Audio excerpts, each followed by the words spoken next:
um calor insuportável nessa cidade. E eu tô com o ar desligado, senão vai ficar fazendo um barulho enorme, mas pronto. Muito obrigado, Carol, por estar falando comigo. Primeiramente, também parabéns pelo Voar, que está lindo. Eu adorei a música, adorei o clipe. Obrigada. Legal. Parabéns. A Poxa, minha, muito prime- obrigada. a minha primeira pergunta é uma pergunta que sempre faço a primeira entrevista com o artista. Eu queria perguntar para você como que surgiu o seu amor pela música. É, eu acho que essa é uma história muito legal, porque a minha família toda trabalha com música, né? A minha mãe é produtora e eu comecei a ir a shows com 4 meses de vida. Porque ela não conseguia, tipo, deixar a criança sozinha, me deixar em casa, não sozinha, porque eu não ficaria sozinha, mas ela não queria ficar longe de mim. Então, os primeiros shows que eu vi na minha vida, eu era um bebê, praticamente recém-nascido. E eu passei a minha infância toda indo a shows, né? Eu ia e eu ficava. Eu não podia entrar nas casas de show, né? Porque era uma criança. Então eu ficava no backstage ou eu ficava. Tiveram shows que eu assisti do lá em cima onde fica o canhão de luz, que eu ficava meio que escondida, né? Então eu desde a barriga estava ouvindo música porque a minha mãe parou de trabalhar, acho que faltava 2 semanas para eu nascer, uma coisa assim. E o meu pai é técnico de monitor e de PA, então às vezes eu assisti o show da mesa de som. Então, eu sempre tive em volta de música. E como a minha família toda trabalha com música, a gente não ouvia música em casa. Meus pais não ouviam música em casa. Então, a formação do meu gosto musical, na verdade, foi por conta do meu irmão mais velho, que ele queimava CDs, né? Baixava as músicas, colocava nos discos, ouvia, e quando ele não queria mais ouvir, ele dava o CD para mim. E aí eu ouvia no meu Discman da Sony, que funciona até hoje, inclusive. É, eu ouvia os discos que ele ouvia no meu Discman, então eu ouvia muita Britney Spears, eu sempre falo isso, eu ouvia muita Britney, ouvia muito Christina, Pussycat Dolls, Beyoncé, Avril Lavigne bastante também. Então, a música esteve comigo sempre, o tempo todo, de todos os lados. Então, não tinha como não desenvolver um fascínio e um gosto, um respeito, né? É, pela música. E eu, durante a minha infância e a minha adolescência, eu fui pro teatro, porque eu achava, não, eu quero arte, mas eu não vou pra música, sabe? Tipo, é muito. Eu vou trabalhar com arte, mas vai ser do meu jeito, sabe? Então, por um tempo que eu queria ser cantora. Mas tem uma hora que eu acho que a gente não consegue negar para nós mesmos o que a gente quer da nossa vida. E quando eu comecei a cantar, eu acho que foi aí que abriu, tipo, tudo na minha cabeça, sabe? Tipo, era isso, sabe? Se eu tivesse com sede a minha vida toda e alguém tivesse me dado um copo d'água pela primeira vez. Eu acho que foi assim que eu comecei todo esse processo da minha infância, da minha adolescência, foi o que me levou para ser tão apaixonada por música. Legal. E como que são as suas inspirações na hora de compor, o seu modo de escrever as músicas? Então, tem algumas artistas que para mim são inspirações incríveis de composição. Eu sou muito fã da Florence, do Florence and the Machine. Sou muito fã da Lorde. Acho que ouvir Florence e ouvir Lorde na minha adolescência foram duas artistas que influenciaram muito a forma como eu escrevo e os assuntos que eu trato e a forma de tratar esses assuntos. É, eu acho que a Beyoncé, Amy Winehouse e o Tim Maia são artistas que eu tomei muito como referência também de composição, mas de vocal. E porque são artistas que têm vozes muito específicas e que têm um controle, no caso muito, muito absurdo. Uma outra referência muito grande de composição para mim é a Lady Gaga. que é uma das minhas artistas favoritas, acho que talvez a Lady Gaga é a mais para mim. É, E aí eu acho que quando a gente ouve música e você ouve, você é músico, você é compositor, você vai estudando também a forma como as pessoas criam, né? E acho que essas são influências que são muito fortes para mim. Meu processo de composição era muito intuitivo e eu percebi que eu ficava frustrada porque eu não sabia replicar as coisas que davam certo. Então, às vezes, eu sentava para escrever uma música e, tipo, escrevia pá, pá, pá, pá, pá, e a música funcionava e tinha um monte de coisa e eu não sabia por que que funcionava. Então, eu fui atrás de estudar também composição, entender o porquê das coisas serem, por que que a métrica funciona dessa forma, por que que, e aí estudando eu fui entendendo melhor o meu processo e ele deixou de ser apenas intuitivo e virou, né, técnico, teórico também. E isso facilitou tudo, né, porque agora eu tava, né, mexendo com uma língua que eu sabia falar. Eu tô fugindo muito da sua pergunta, porque eu acho que eu entrei numa. Não, era isso mesmo. É porque às vezes eu entro numa tangente e eu nem sei mais pra onde eu tô. É, mas eu acho que essas são referências e essa é a forma que eu trabalho. Às vezes, a partir de um assunto, né? Tipo, eu quero falar sobre isso mais ou menos, porque o assunto nunca vem de forma, né, completa. Às vezes eu quero trabalhar com. Eu gostaria muito de fazer uma música que a estrutura é desse jeito, desse jeito, sabe? Às vezes eu ouço uma música e falo, pô, isso aqui é uma ideia legal, trabalhar a letra assim, vou tentar fazer desse jeito. Então, eu acho que depois também que eu aprendi a técnica melhor, você sabendo a técnica, você consegue encaixar as coisas. Então, uma parte de escrever que é legal pra mim, às vezes é montar o quebra-cabeça da música, que é tipo, eu sei quantos versos eu tenho, eu sei qual é a métrica que eu quero aplicar, eu sei a minha melodia. Então eu posso escrever o primeiro verso aqui, não, mas aqui vai ficar legal isso aqui. Eu já desço pra cá e você vai escrevendo a música até fora de ordem. Então, enfim, composição é uma coisa muito legal. Eu particularmente gosto muito. Então, é isso. Pelo menos eu espero que eu tenha respondido a sua pergunta. Sim, ótimo. E a música Voar, como que surgiu? Voar foi a última das quatro músicas que eu fiz com a Bian e com o Guto da Boom, são dois produtores incríveis. E ela fala, né? A letra da música fala de você fechar um processo na sua vida e se curar desse processo e aprender a seguir em frente. E eu acho que ela também fala para mim do processo que eu vivi criando essas músicas, do processo que eu vivi criando vídeos e criando conceitos e criando coisas e tipo de tudo que eu cresci nesse meio tempo desde que eu escrevi a primeira música desse projeto até agora, sabe? Ela é um ótimo, ela realmente foi a última a ser escrita, então ela é um ótimo resumo do que foi essa experiência para mim. Então, é uma música que é muito importante e eu queria tratar, me permitir ser um pouco mais vulnerável.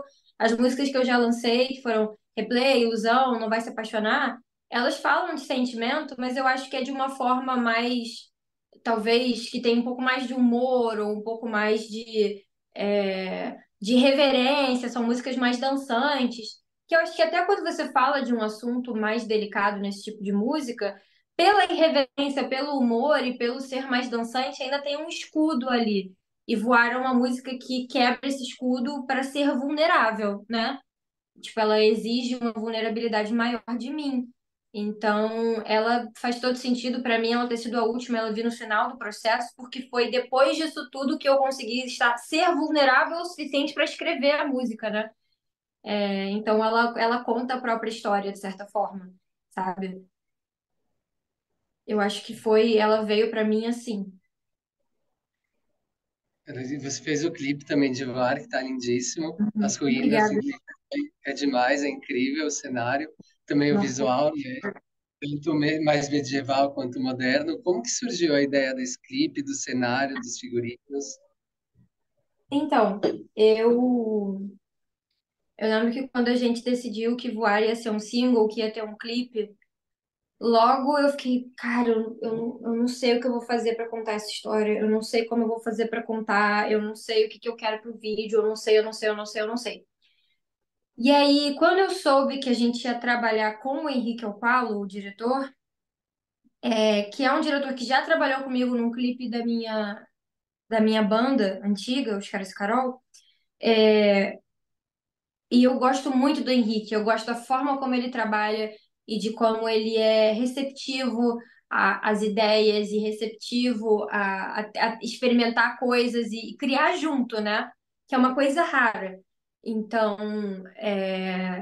quando eu vi que era o Henrique, eu acho que alguma coisa na minha cabeça, tipo, virou a chave. Então, tipo, você tá segura, você vai conseguir expressar o que você quer aqui.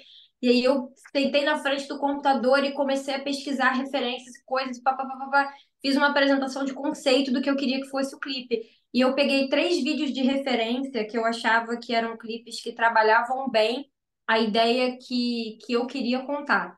Que é o Mood Ring, da Lorde, é, Hunger, da Florence and the Machine, e Hold the Girl, da Rina Sawayama. São 3 clipes que eu acho que falam, né, de uma vulnerabilidade, de certa forma, mas que tinham um apelo visual que para mim fazia sentido para voar. Então eu selecionei esses vídeos, aí eu fiz uma pasta de referências de maquiagem, uma pasta de referências é, de figurino e algumas referências de locação. Eu não sabia onde encontrar as locações, mas eu sabia que eu queria uma coisa perto de natureza, uma coisa com alguma estrutura abandonada ou em ruínas. E quando eu entreguei isso para o Henrique, eu entreguei essa apresentação de conceito, ele falou: Poxa, eu acho muito legal e a gente consegue fazer, é possível. E aí as coisas começaram a funcionar, porque foi ele que trouxe a ideia de gravar no Forte de São Luís, em Niterói. E é uma liberação difícil de conseguir, porque é um espaço público, né? É um patrimônio nacional. Então, é difícil de conseguir, mas a gente insistiu muito e a gente conseguiu. E o Henrique trouxe o Rodrigo Barros, o Styles, que quando eu mandei a apresentação de conceito e a gente teve um Zoom para conversar a primeira vez, deu super certo e ele entendeu exatamente o que era. Tanto que ele entendeu exatamente que o figurino que está no clipe, a gente fechou na primeira prova de figurino. São as peças que ele levou de primeira, sabe? Então foi muito de tipo as pessoas entenderem a história que eu queria tanto contar, né? E de estar com pessoas que querem trocar, que querem, têm essa abertura, querem fazer acontecer. E eu acho que foi por isso que o clipe ficou do jeito que ficou, né? Porque existe em cima dessa comunicação tão clara que houve entre as partes, sabe? Você agora está com a sua carreira solo. Queria te perguntar como que está sendo esse momento para você e como que está sendo a reação do seu público e a sua relação com eles. Olha, é complexo, né? Porque eu vim do pop rock, que exigia uma coisa completamente diferente da minha imagem, da minha voz, do meu comportamento. Eu acho que cada gênero musical, ele tem suas diretrizes, de certa forma, né? Pro artista. E o pop, o que eu gosto tanto do pop é que ele é mais maleável. Ele permite mais mudança. E era uma coisa que eu sentia que eu precisava, o poder de mudar. Tipo, eu gosto disso, então eu quero trazer isso. Isso não me serve mais, então eu vou tirar. E agora eu quero entrar com isso, né? São as eras do pop, de certa forma. Então, eu acho que para as pessoas que eram muito próximas do meu trabalho no pop rock, perdão, no pop rock, acharam muito estranho de cara. Mas, na maioria, as pessoas aceitaram muito bem, tipo, e ficaram felizes de eu estar fazendo coisas novas e os outros membros da banda também foram atrás de projetos próprios, pessoais e estão fazendo sons diferentes, o que é legal também, né? Então, eu acho que foi muito positivo a resposta das pessoas em relação a isso. Tem um ou outro que não curtem muito. Eu lembro de algumas DMs que eu recebi no Instagram, tipo, Ai, é muito triste ver uma artista tão promissora se vender para, tipo, eu sei que você tem que ganhar dinheiro, mas eu espero que um dia você volte para sua verdadeira paixão. E eu fiquei, gente, essa pessoa deve estar sabendo alguma coisa da minha vida que eu não sei, sabe? Tipo, uma mensagem, eu fico, o que que te faz sentar na tua casa e falar, vou mandar uma mensagem para essa pessoa dizendo que ela é uma vendida e que eu espero que ela volte para o caminho correto? Pra que isso, sabe? Então tem um ou outro que fazem essas coisas. Tem sempre uns comentários meio. Ah, não é tão. Esse trabalho não é tão especial quanto o que você fazia antes. Da forma que o artista muda, a audiência muda também. Né? O público muda, as pessoas começam a gostar de outras coisas ou começam a gostar do que você faz. E é um processo natural, e é isso mesmo. Bacana. É, você agora lançou o EP. Você já está preparando shows, essa parte de turnê? Já está tendo esse preparo? Eu ainda, o EP vem só no mês que vem, eu ainda não sei. Mas já comecei a montar a banda. Eu quero voltar a fazer show e quero voltar a fazer show logo, porque eu acho que é a parte que eu mais gosto do meu trabalho. E a parte que eu tô há mais tempo sem fazer. A troca no palco é uma coisa maravilhosa. Tipo,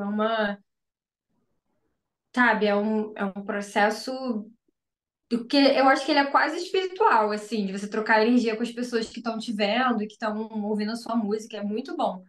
E eu já tô com músicos envolvidos no projeto, a gente vai começar a ensaiar. Eu não posso dizer, tipo, com certeza esse mês estamos fazendo show já, mas é uma coisa bem próxima e eu tô muito animada pro que a gente está criando. Né? E como que foi a escolha do repertório do EP que está chegando? Olha, foi um processo longo, assim, de quase 3 anos e mais de quase 20 composições, experimentando, aprendendo com compositores diferentes, com grupos de pessoas diferentes. Eu tive a oportunidade de trocar com muitos compositores e muitos produtores nesse período, então eu aprendi muita coisa com profissionais diferentes, que foi muito legal. É, Mas para a gente chegar nessas músicas, eu acho que todas as outras que eu escrevi que não entraram foram parte do processo de estudo mesmo. Eu tive que parar para estudar e entender o que eu queria fazer, sabe?